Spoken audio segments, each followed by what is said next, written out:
আজ তোমাদের এমন এক জায়গায় নিয়ে যাব যার কথা অনেকেই জানে না। এটি পূর্ব বর্ধমানের মেমারি শহরের খুব কাছেই এক শান্ত গ্রামের বুকে লুকিয়ে আছে। সময়ের ধুলোয় চাপা পড়ে থাকা সেই জায়গার নাম সাত দেউল। আজ আমরা চলেছি সেই অজানা গল্পের খোঁজে। তো সেখানে যাওয়ার জন্য প্রথমে আমরা ট্রেনে করে পৌঁছবো মেমারি স্টেশন, আর হাওড়া থেকে আসলে মেমারির আগের স্টেশন পড়বে বাগিলা।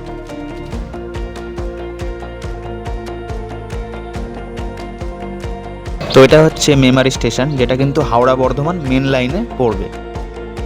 তো মেমারি স্টেশন থেকে তোমরা যদি সাত দেউল মন্দির যাবো বলো, সেখান থেকে টোটোওয়ালা কিন্তু 35 টাকা করে ভাড়া নেবে, যেমনটা আমাদের নিয়েছে, তার চেয়ে কম বেশি নিতে পারে। তবে তোমরা যদি সেখান থেকে একটু এগিয়ে এসে চকদিঘি মোড় বলে জায়গাটা আছে, মানে যেটা জিটি রোডের ওপরে পড়ছে, তো ওখান থেকে কিন্তু পার হেড 20 টাকা করে ভাড়া নেয়। ডিস্টেন্স কিন্তু অনেকটাই, মোটামুটি 6.7 কিলোমিটার মতো হবে মেমারি থেকে। তো ভাড়া কিন্তু 20 টাকা, খুব বেশি নয়, অল্পই আছে। আর তোমরা কিন্তু হাওড়া বর্ধমান কড লাইন ধরেও আসতে পারো, সেক্ষেত্রে চাঁচাই স্টেশনে নামবে, সেখান থেকে 4 কিলোমিটারের মধ্যেই পড়বে এই সাত দেউল মন্দির।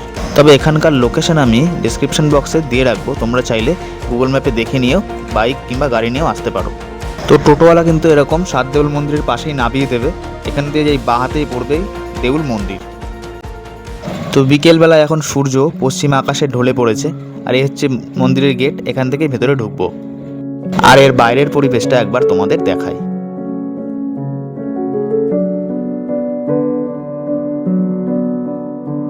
এই হচ্ছে শতাব্দী প্রাচীন সেই দেউল মন্দির। আর মন্দিরের এই আশপাশটা বেশ বাগানের মতো করে সাজানো আছে, ভালো লাগছে।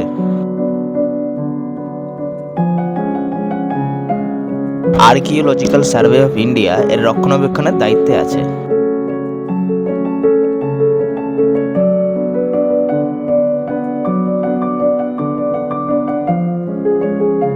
জায়গাটির নাম সাত দেউল হওয়ার প্রধান কারণ কিন্তু এখানে 7টি দেউল থাকার জন্য, যদিও বর্তমানে তার কেবল এই একটি অবশিষ্ট আছে।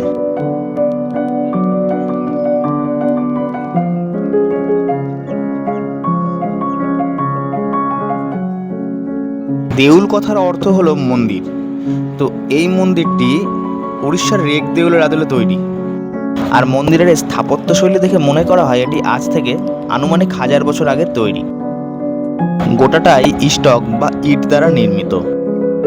দেউলের গেটটা তালা দিয়ে বন্ধ করা আছে, আর দেখো এর ভেতরে কিন্তু একটা প্রণামীর বাক্সও রয়েছে।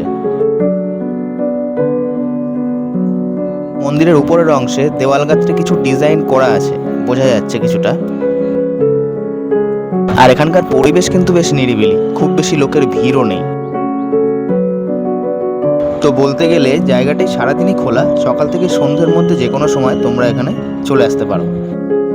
তো এইবার মন্দিরের চারিপাশটা পাক খেয়ে তোমাদেরকে দেখাবো কেমন।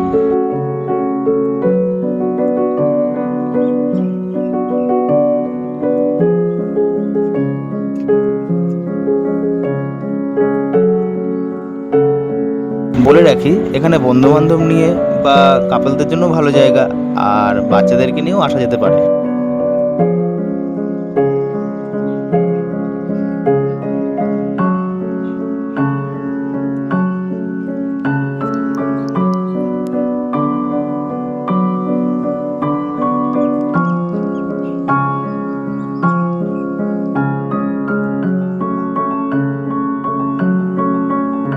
তো ফ্রেন্ডস, ভিডিও শেষে এটাই বলবো যে ভিডিওটা ভালো লাগলে অবশ্যই লাইক, শেয়ার অ্যান্ড সাবস্ক্রাইব করো চ্যানেলে। তো আজকের মতো বিদায়।